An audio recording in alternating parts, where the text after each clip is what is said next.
Yeah, I think that should be. Proudly That should brought work. to you by No, you Amstel okay. Malta Okay. and Maggie, with support from House of Tara. All COVID-19 protocols will be We're live. observed. Speaking out, the musical. You don't want to miss this. Hey, Devon King.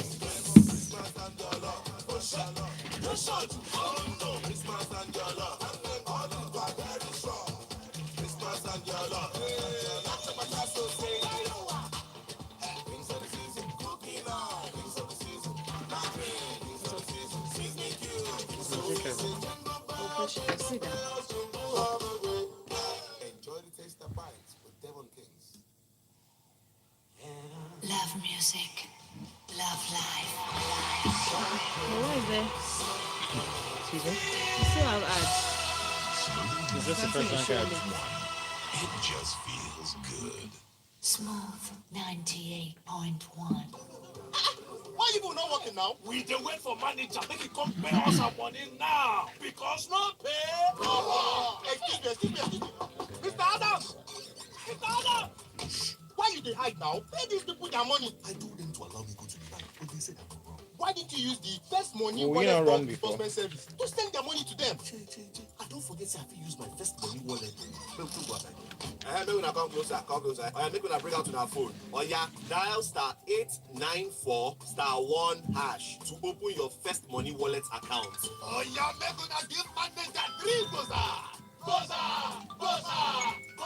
Make una give first money wallet 5 goza. Enjoy unlimited bulk enrollment and bulk disbursement with First Money Wallet. Download the First Money Wallet app or dial *894*1# on any mobile phone to activate now. All money now on First Money. You first. What? First I Bank. just want to know who this is. Okay, I'm Start already your wrong. day the smooth breakfast way.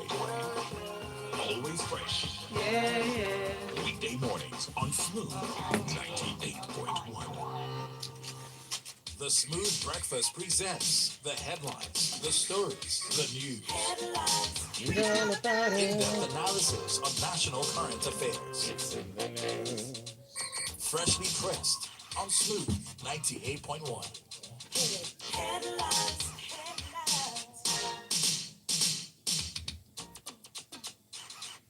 You first. Mike's up. First Bank.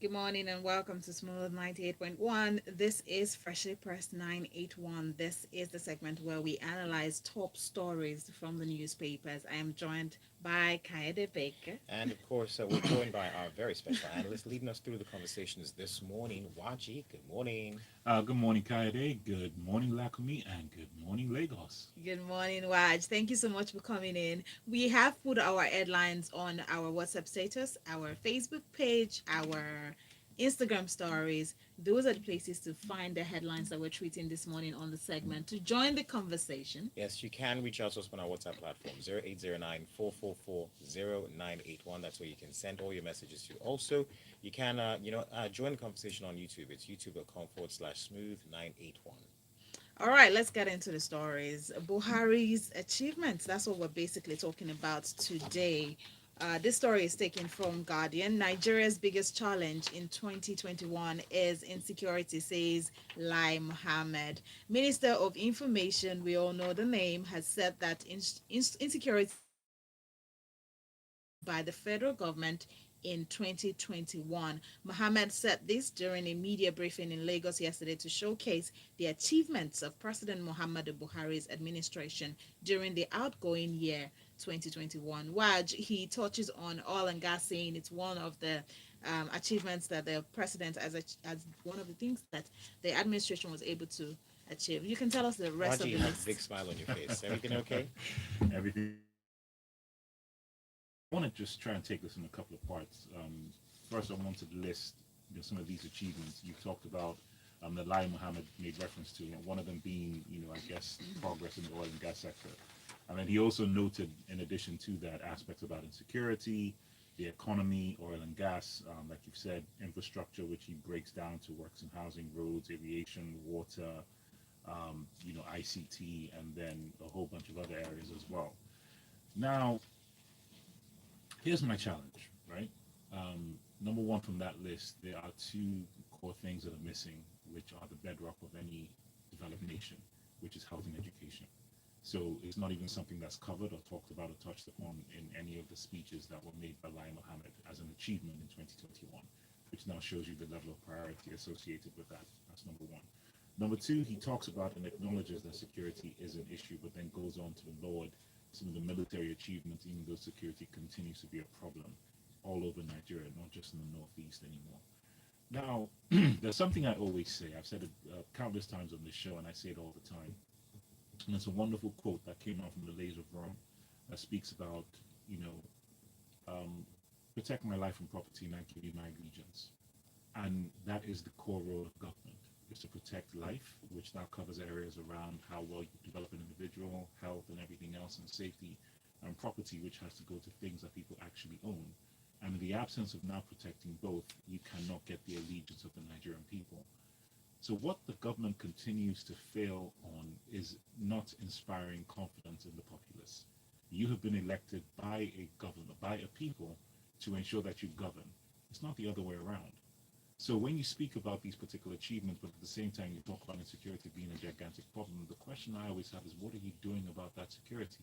It's not just to send in the military and then they bombard the entire area and eradicate individuals. No, it has to be a bit more systematic and strategic. There are core elements that drive people towards banditry. There are core elements that drive people towards insecurity. Those core elements are predicated, very, very simple, on poverty. Poverty being the main driver, because idle hands are the devil's workshop. When people do not have something to do, or they can associate a particular level of dignity to their livelihoods, then crime is the only option that they have. So until you begin to interject systems that now focus specifically on addressing poverty, we are just going to continue on this rabbit hole, asking ourselves these questions over and over again. The second condition is around the climate. We are continuing to see desertification happening in northern Nigeria. What happens with that? The Sahara Desert continues to encroach into northern Nigeria. We have not done anything, neither the last 20 years, a tree planting campaign to now forestall the encroachment of the Sahara Desert into their country. And if you look at a Google Geo map site, you will now see a greenery in Niger going northward, and then what's now happening southward towards Nigeria is that desert is continuing to encroach down. What happens when you have that situation, Kade? What happens is that those lands are no longer farmable, are no longer arable, cannot do anything agricultural, and then villages are being eradicated. So as a result of that, you have people now having to force migrate their way southward towards the middle belt. And when people force migrate, they now migrate with their cattle, they migrate with their families, and encroach on other people's property, and it's a recipe for conflict. And until the government addresses these particular areas, we are going to continue to have this conversation. The solution is not a military one. It is an economic one, and it is a community engagement one. And it is a one in ensuring that people's livelihoods are looked after. So until then, everything that has been said, I'm sorry, is just absolute rubbish. So this administration has 17 months to, before the new administration comes on board. And in one sentence, right, what do you think can be done? Because you've narrated all of this, and, the things that, should have been done, but it's not done. So in 17 months, do you think they can do something, and what should be done in that time? Do I think they can do something? Yes. Will they? No. Okay, but No, you asked me. What else? How Okay, sure so- are you? I mean, we can't rule out the fact that there's still. No, a I lot am of time. ruling out because They've talked about the fact that because no, of the Kadi, COVID. I'm not playing semantics. I am ruling Okay, it out question. because they should have done it by now. So Question. what a part of the story, excuse me, part of the story talks about the fact that they said because of the COVID-19 pandemic, it caused an economic downturn that affected a lot of revenue, amongst other things, right? And yes, insecurity still has been the major challenge. So they talked about how they've neutralized, about 1,000 terrorists and saved 2,000 civilians, back and forth. They're talking about some of the things that they've done. But there is still a few months to go. So I'm thinking there is still a lot that can be done in that time. That's why I'm asking you, in this short period, do you think something can be done, and what should be done in that time? Yes, something can be done. You can get the relevant advisors, you can get the relevant experts to come in and institute these things and have a rapid program that addresses all these issues. Absolutely. But there's nothing in the body language or the countenance of this government that is giving me any confidence that they can and will do this. Impossible. Would you say that there's actually any achievement from this administration this year? Because I mean, I there's a mean, list. What would you say? there are two ways to look at that, right? Is it a direct result of the government themselves? Is it a direct result of the innovation of Nigerians? So I don't have the direct answer to that, Lakumi. But Okay. have there been some achievements? Yes, especially when you see the explosions of what happened in fintech, what has happened within the ICT sector, information technology. There have been some drastic improvements. Should the government take credit for that? You can maybe give them some plaudits around that.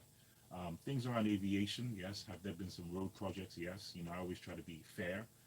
But I think if you're going from -10 to -3, the question now becomes, is that an achievement? One can argue that, yes, movement has been made, but is this something we should be celebrating when we're coming from a real deep doldrum?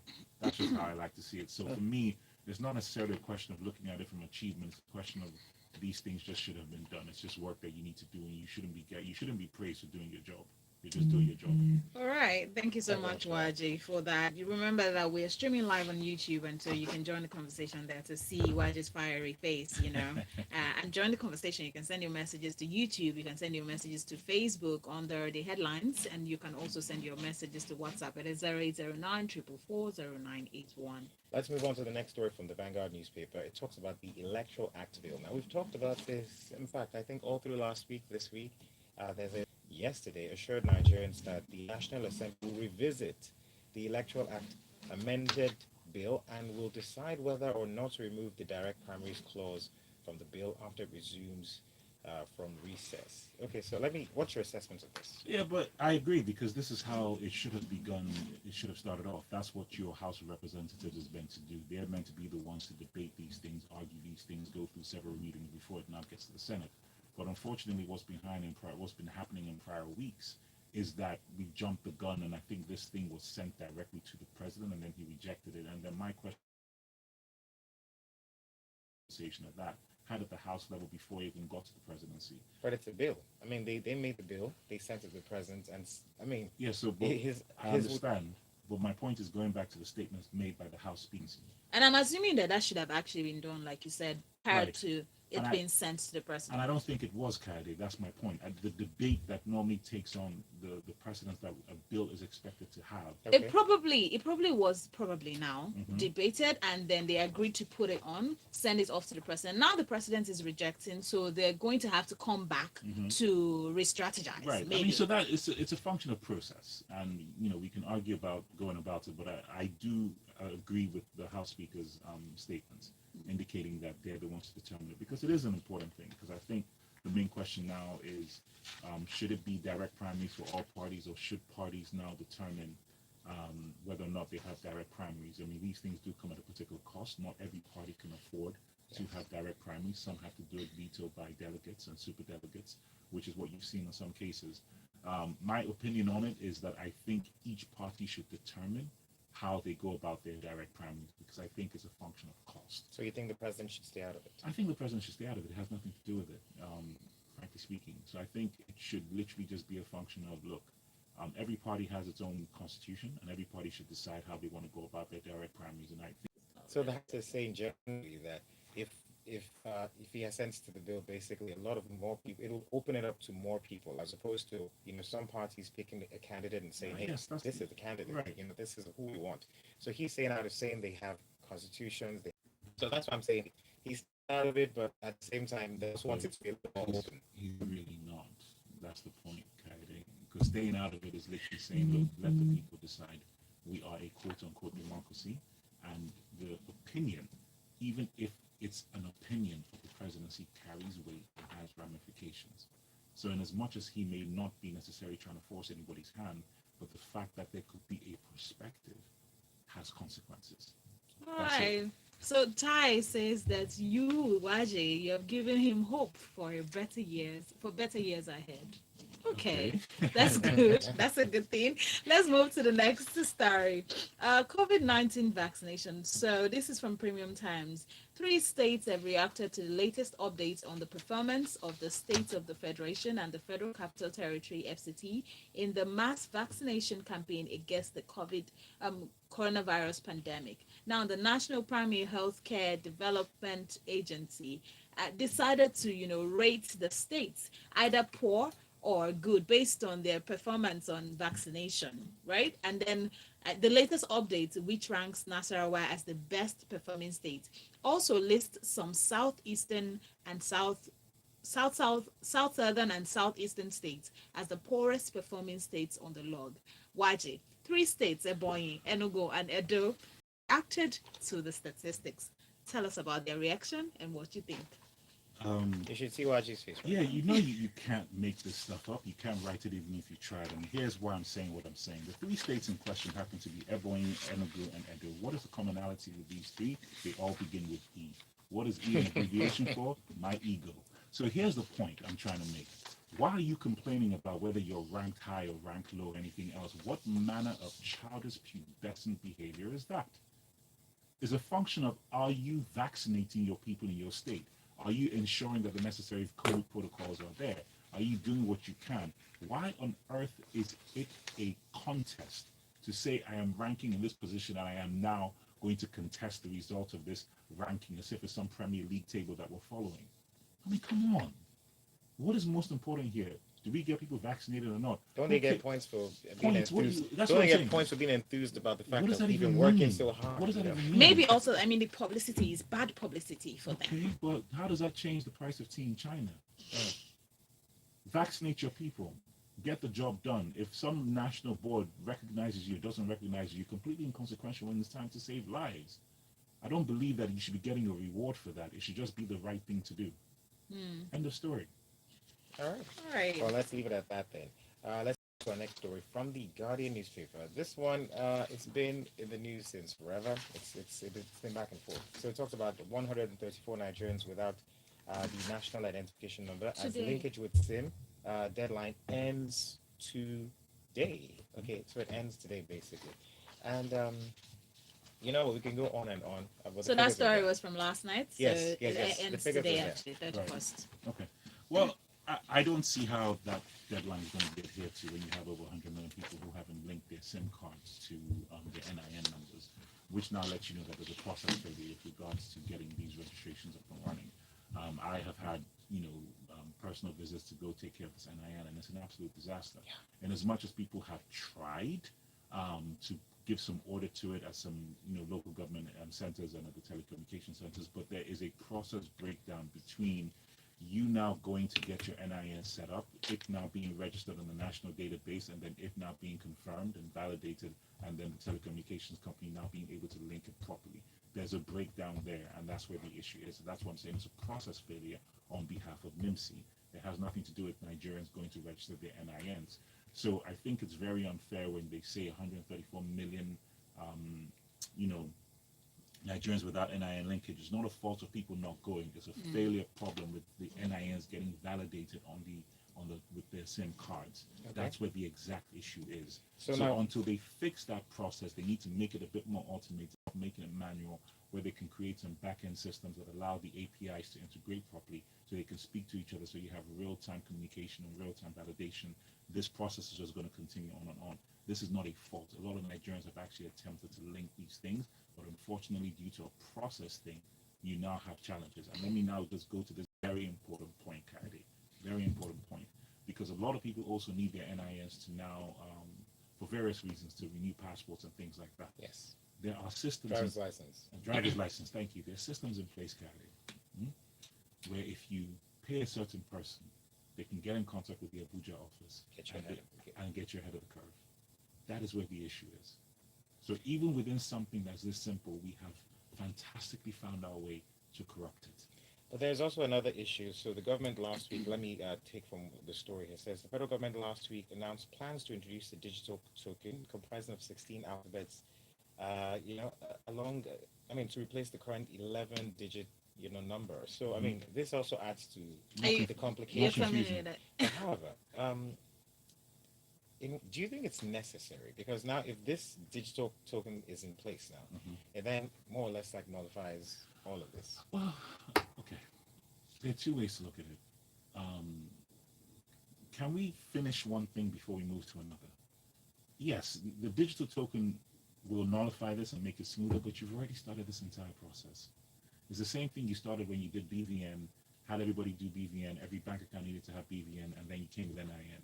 NIN has kicked off, we're having challenges with NIN, and now you're talking about this digital e-token. What are you going to come up with tomorrow? So my point is we always come up with these different ideas to try and take care of something when we haven't fixed the current issue in place. Our challenges are process, our challenges are alignment, our challenges are doing something in a seamless and smooth manner, pun intended. And the issue is that we just don't follow through all the way to the end. So I get the ideas behind this digital aspect and this digital token and everything else, but you haven't addressed the fact that there is a systematic process failure to begin with. So let's address that. Let's get these SIM cards validated with the NINs, and then we can talk about now making sure we have a better system in the future.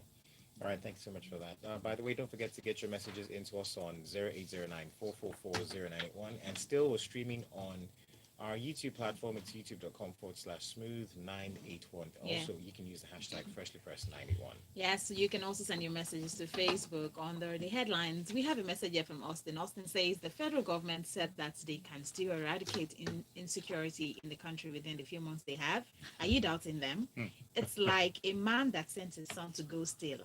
He can also ask him to stop, and he will simply obey his father. That's how I see what's happening in this country. Then he goes on to say something that I think he should prove. Austin, send us that photo that you're talking about. And this one's from Chick. He says, in my candid opinion, the present administration has performed far below the expectations of most Nigerians. Considering these indices, namely security, economy, health, and education, have scored 20%. But when you add human that's rights, pretty good. human rights and rule of law, and government's ability to unite Nigerians, the overall score will drop to 5%, unfortunately. Very accurate. All right, let's get into the next story. NDDC forensic audit. President Muhammadu Buhari has vowed that all those who mismanaged funds meant to develop the Niger Delta through the Niger Delta Development Commission would be published. Mr. President, the president has authorized, you're aware of this, that the president authorized a forensic audit of the NDDC following allegations of widespread corruption at the agency. He said that this particular forensic is currently on the review or on the, something like that. Okay, let's take the headline. NDDC forensic audit, every copper will be recovered and corpus punished. How are you going to do that? They're going to publish the Investigations. names. Oh, okay. And then when they were done with the investigations, that's just, it's pun intended, they'll publish the name as well, when they're done with the investigations. But really, what is your assessment? I think that's the purpose of forensic, isn't it? Okay. You know, I always look at these things to try to be very simple. Start with one. Okay. Get one individual who has, something that is quite incriminating, a sizable number that warrants attention, and then prosecute that person to the full extent of the law, make an example of that, and then take it case by case. But to now come up with these statements of every single corporate and every single couple, what does that even mean? Start with one, punish that individual, and let it be known. Let that person be arrested, put in a Black Mirror and sent to jail, and let those photos go viral. And then I can begin to see how you're serious. But making these statements and then nothing is going to be done. And God's will. How do we know that nothing will? Okay, let me get to this point. God's will Akpabio, I think it was early last year, mid last year, when he came up with that statement when he was speaking to the Senate, and that's where that whole off the mic came from. Because what he was basically saying was that there are individuals I am speaking to now who benefit from these contracts. Okay, because what he was basically saying, I have receipts on all y'all, right? So my point is, let's begin to open up that cabinet and begin to really shake that dust up and shake these tables and tell ourselves the truth. Just one. We don't need a whole bunch. Let's start with one. One name that goes down, and then we can take it from there. And you see, Godswill Akpabio's point is that let's not even begin to dance around the topic. Let's get to the root of the issue. We are all culpable. So we keep talking about every single culprit. Who is the culprit? So if who are the benefactors of these contracts? Everyone's culpable, then what is the way forward? Because we always talk about. That's what I'm saying. Okay. Start with one. That is the way forward. Start with one. When you begin with one, then you can now begin to see some kind of movement in the right direction. That's the point I'm trying to make. You don't have to make some grandiose, gigantic statement about who should do what and all Don't the publish corporates, people's etc., names. etc. Let's just start with one. That's the point. Alrighty. Don't forget, we're also taking messages on our YouTube page. You can go there and send your messages. It's, of course, youtube.com/smooth981. And we see messages from Karim Giwa. We're going to get to that in a few more seconds. But real quick, let's talk about this next story. It's from the Guardian newspaper. It talks about, it's, okay, let me just give it context. It says 4 years on, Nigeria lags behind in open skies, 1.3 billion revenue agenda. And like I mentioned, with no structure in place these past 4 years, Nigeria lags behind other African countries in the race for open skies agenda in air transport, which is an estimated worth of over 1.3 billion in revenue earnings yearly. So there's so much we can be doing in this regard. And, they've also mentioned some countries that are doing better, African countries that are doing better. But what do you think we could do differently? All right, let me just start by trying to define what the Open Skies Agreement is. And it's very, very important. So it's a bilateral agreement that Nigeria will have with another country that allows and negotiates to provide routes and passages for airlines to travel passenger and cargo things. And what does that mean exactly? So what it means is that Nigeria now becomes a hub for other inter-African airlines to come through and everything else. Because case in point now, if you want to fly to Algeria, in some cases, depending on the flight availability, you may have to travel to France before you get to Algeria. I think one of the quickest ways to go now is maybe through Morocco.